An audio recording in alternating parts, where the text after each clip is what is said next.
यदि मैं जिस मकान में रह रहा हूँ वो लोन पे लेके बैठा हूँ, तो वो जो है मैं इमोशनली अटैच हो गया। तो व्हाट मे कम, मुझे ईएमआई भुगतान करनी, क्या मैं आज यदि सिचुएशन मेरी वर्स ऑफ हो जाएगी, क्या मैं मकान बेचने के लिए तैयार हूँ? No. So the sum here is कि जो लोन है ना, वो लोन प्रोडक्ट जो है वो बैंक का प्रोडक्ट है। वो मेरे लिए नहीं बना हुआ है, वो मेरे बेनिफिट के लिए नहीं बना हुआ है, एंड कंज्यूमर के बेनिफिट के लिए नहीं बना हुआ, वो बैंकर्स के बेनिफिट के लिए बना हुआ है। के ऊपर जो प्रेशर है कि भाई हर महीने आपको 1 लाख रुपए की ईएमआई देनी है, तो आप बाउंड हो जाओगे जो भी काम आप कर रहे हो, चाहे आप नौकरी कर रहे हो, चाहे आप बिजनेस कर रहे हो, वट, क्योंकि at the end of the month आपको ईएमआई ऑनर करनी ही करनी है इन ऑल लाइवलीहुड। आप उसे इग्नोर नहीं कर सकते हैं। मेरी फैमिली बोलती है नहीं हमारे पास यही मकान है, तो इसमें रहते हैं, हम इसको कैसे बेचना, हमारी तो इमोशनल अटैच्ड है, इस घर को मैंने इस तरीके से बनाया था, रिनोवेट किया था, इंटीरियर्स में मैंने इन्वेस्ट किया था। Nobody will ready to do that.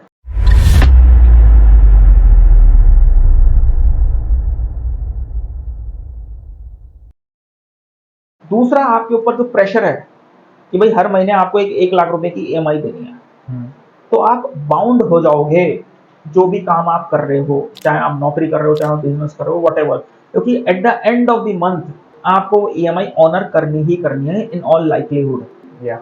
आप उसे इग्नोर नहीं कर सकते हैं, क्योंकि आपने वो एक बाउंडेशन ले ली अपने सर पे।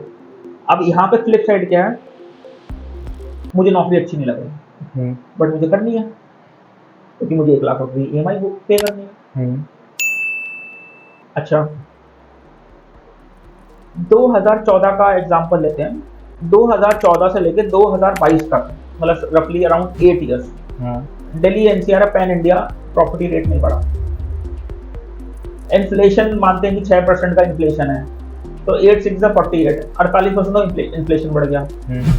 तो आपकी प्रॉपर्टी प्राइस नहीं बढ़ा और आपने वो 1 करोड़ की प्रॉपर्टी ली, तो ऑटोमेटिकली 50% प्रॉपर्टी प्राइस तो डेप्रिशिएट हो चुका है, टाइम डेप्रिशिएट कर चुका है उसे, टाइम करेक्शन हो गई है।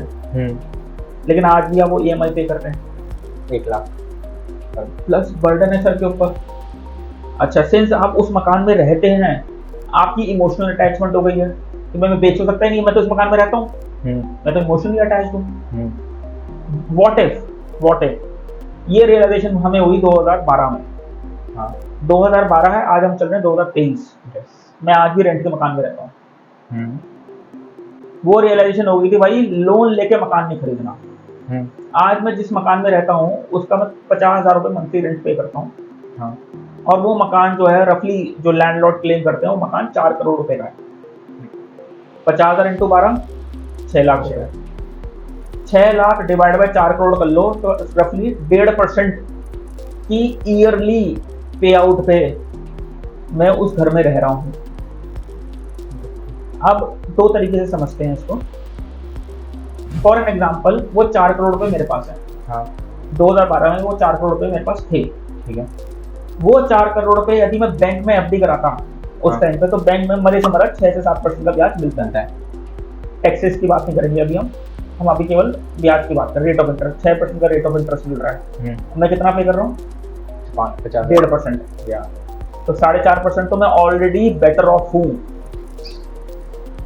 दूसरा, अभी तो मैंने केवल एफडी की बात करी, म्यूचुअल फंड में होता तो मेरी रिटर्न और बढ़ जाता। अब मैं बात करता हूँ, मैंने ये मेरे पास पैसा नहीं था, मेरे को लोन लेना था। यदि मैं 4 करोड़ का आज वो क्लेम करते हैं, तो उस टाइम मान लेते हैं वो 3 करोड़ का मकान था। तो 3 करोड़ का लोन लेने जाता, 3 करोड़ के लोन पे 3 लाख रुपए की ईएमआई पे करता हूँ। वो 3 लाख की ईएमआई ना लेके यदि मैं 50,000 रुपए रेंट पे रहता, तो 2.5 लाख रुपए मैंने सेव करे। That money I invested in mutual fund, तो और बेटर ऑफ होते हैं, क्योंकि प्रॉपर्टी प्राइस एप्रिशिएट नहीं करे इन लास्ट 8 इयर्स। तो eventually I am in better situation. अब बात करते हैं, somebody can counter it कि यार आपने प्रॉपर्टी एप्रिशिएशन होगा तो आपको प्रॉपर्टी एप्रिशिएशन को मिस कर देते हैं। अब ये समझते हैं कि जो प्रॉपर्टी एप्रिशिएशन होता है ना, वो एप्रिसिएशन भी जो होता है ना, वो बहुत ही लिमिटेड पीरियड में होता है। आज हम 2023 में बैठे हुए हैं, जिसने 2022 में प्रॉपर्टी खरीदी, आज 2023 में वो प्रॉपर्टी समवेयर अराउंड 30-40% भाग गई है। बहुत ही शॉर्टर ड्यूरेशन में बड़ा रिटर्न मिल गया। तो it depends at what time you enter in the real estate market.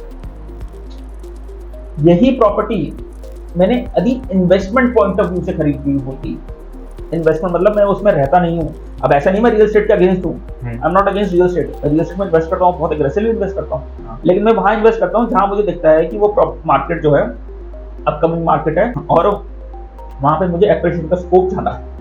मैं नोएडा में इन्वेस्ट करता हूँ, मैं दिल्ली में रहता हूँ लेकिन मैं नोएडा में इन्वेस्ट करता हूँ, ग्रेटर नोएडा में इन्वेस्ट करता हूँ, यमुना में इन्वेस्ट किया मैंने कर रखा है इन्वेस्ट वहाँ पे एंड टचवुड मुझे अच्छा रिटर्न मिला, लेकिन दैट इज माई इन्वेस्टमेंट। तो I am not emotionally attached, the moment I get the appreciation I will sell it off. लेकिन यदि मैं जिस मकान में रह रहा हूँ वो लोन पे लेके बैठा हूँ तो वो जो है मैं इमोशनली अटैच हो गया, तो व्हाट में कम मुझे ईएमआई भुगतान करनी, क्या मैं आज यदि सिचुएशन मेरी वर्स ऑफ हो जाएगी क्या मैं मकान बेचने के लिए तैयार हूँ? नो। मेरी फैमिली बोलती है नहीं हमारे पास यही मकान है तो इसमें रहते हैं, हम इसको कैसे बेचना, हमारी तो इमोशनली अटैच है, इस घर को मैंने इस तरीके से बनाया था, रिनोवेट किया था, इंटीरियर्स में मैंने इन्वेस्ट किया था। Nobody will ready to do that.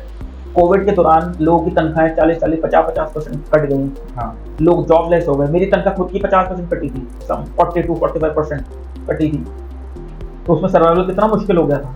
और वही उस टाइम पे लोन का बर्डन होता तो मेरे पास तो डबल बर्डन आ गया मेरे ऊपर, तनख्वाह कट हो गई मेरी और मुझे ईएमआई भुगतान करनी है, उतनी करनी है, और तनख्वाह और ईएमआई में कोई रिलैक्सेशन मिला नहीं था मुझे बैंक की तरफ, बस वो मोरेटोरियम डेफरमेंट हुई थी, अदरवाइज रिलैक्सेशन तो मिला नहीं मुझे।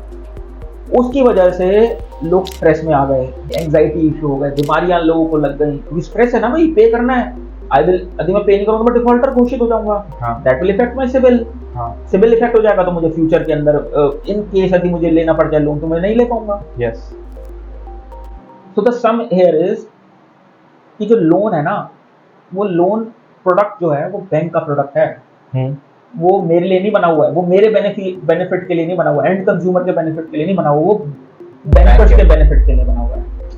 जो आप बैंक में सेविंग्स अकाउंट में पैसा छोड़ते हो ना, 10,000, 20,000, 50,000, उसके ऊपर आपको 2-3% के आसपास का ही ब्याज मिलता है सेविंग्स के ऊपर, वो पैसा हम जैसे लोगों को लेंड कर देते हैं at 8%, 9%, 10% based on the product. Yes, तो आप सोच लीजिए कितना कमाया जा रहा है उधर। तो वो आपको ल्यूर करेंगे कि आप ड्रीम होम खरीदिए, ये प्रॉपर्टी बहुत लुक्रेटिव है, आप यहाँ इन्वेस्ट करिए, कॉल सेंटर वाले आपको फोन कर करके प्रोब करेंगे कि लोन ले लीजिए, सर हमारे बहुत अट्रैक्टिव रेट ऑफ इंटरेस्ट है, no processing fees, no penalty, prepayment penalty, whatever the case में भी, वो आपको ल्यूर करा जाएगा कि just to take a loan from us.